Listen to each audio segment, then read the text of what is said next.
So it looks like Zapier has changed how we're going to be approaching chatbots and interfaces. Let's go ahead and check out the pricing and what that means for our Zapier plans. On top of that, it looks like they kind of actually split how it's done. So there's actually be a new pricing model for interfaces and chatbots. Finally, there seems to be a whole separate interface dedicated for chatbots. Let's jump in.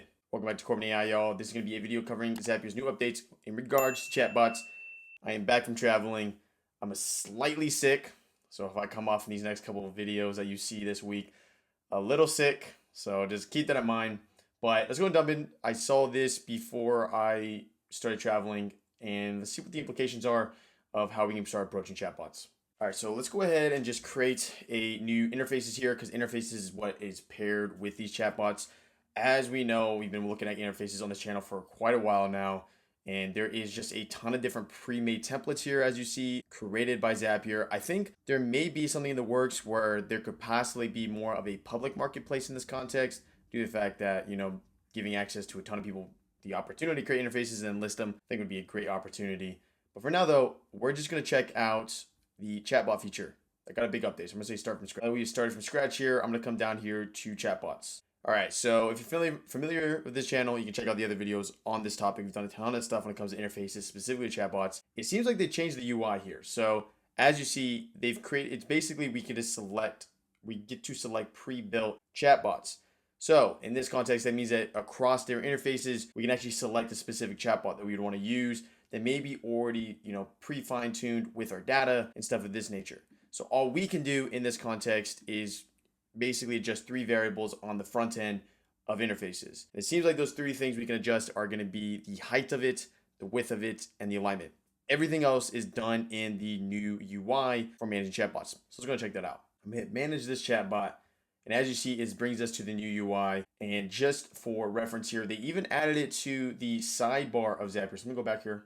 So they even added this to the sidebar of Zapier, which is a pretty big deal. That means they're going to invest a lot of resources into this technology. Obviously, with the advantageous creation and integration of artificial intelligence, it makes sense why they would do this. There's probably going to be a bunch of more use cases we see in the future here. But as you see right off the bat, we have one out of two chatbots used. So what this means is right now there seems to be a split way of pricing chatbots and interfaces. So let's go check that out. All right, so on a surface level, as you see, we got our chatbots plans and pricing, and then we also have our interfaces plans and pricing. Interfaces, think of as landing pages and website builders, easy drag and drop, can integrate animations on. Chatbots, you're talking to a robot, but it's trained on data. Stuff we know already.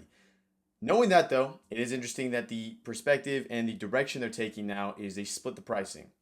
So as we already know with interfaces, basically this gives us the ability to create landing pages. And as you see, we are given a certain amount. They call them projects in this context, and 2, 5, unlimited, and kind of go down here. So this is pretty standard stuff. This is what we're used to. The new thing is chatbots. As you see here, we got 3 different tiers. So we got a free tier, a premium tier, and an advanced tier. As a starting level on the free tier, we get access to 2 chatbots, the model of GPT 3.5, and custom directive. Then we can come down here and kind of break it down a little further. Starting off here, if you really were trying to leverage the chatbots in the context of a website, you'd probably be leaning towards a premium plan, as this is what allows you to upload data sources and get access to advanced AI models.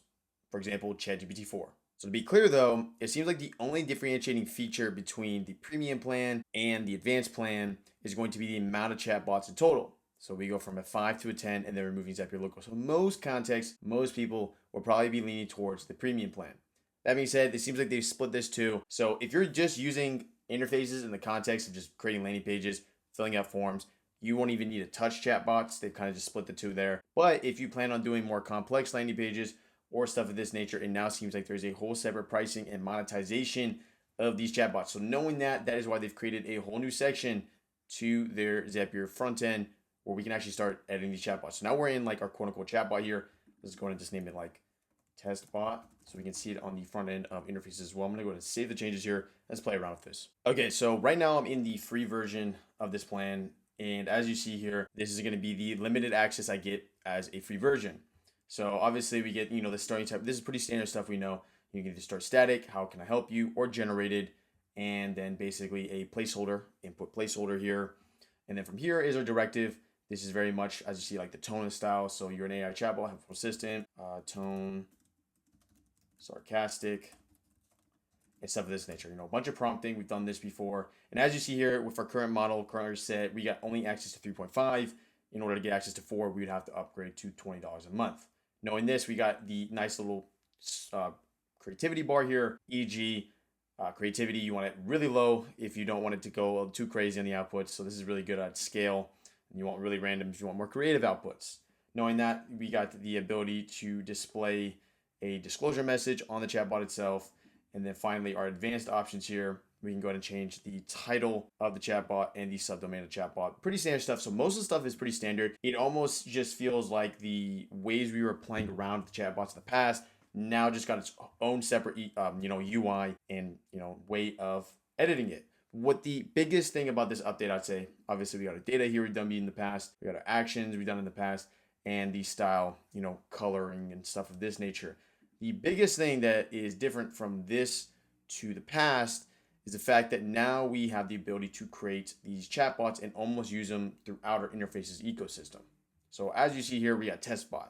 Now that we have testbot here, obviously we can go through the process of embedding and stuff of this nature on a higher plan. Let's go back over to interfaces. Before we go back to interfaces, as you see here, it is in our chatbot section now as testbot. It gives us the specific model associated with testbot and when we've updated it. So where the bread and butter incurs here is basically now we got the ability to access testbot and create other testbots. So I can basically, jump through a bunch of different chats for a bunch of specific niche use cases. This is great as this will be able to expedite time, essentially when you're trying to access and create these AI chatbots. Knowing that though, we've kind of covered everything new in this update. Basically, what's new in this update is now we have the ability to unilaterally apply these chatbots. I'm gonna go ahead and eat a mushroom like Mario and expand.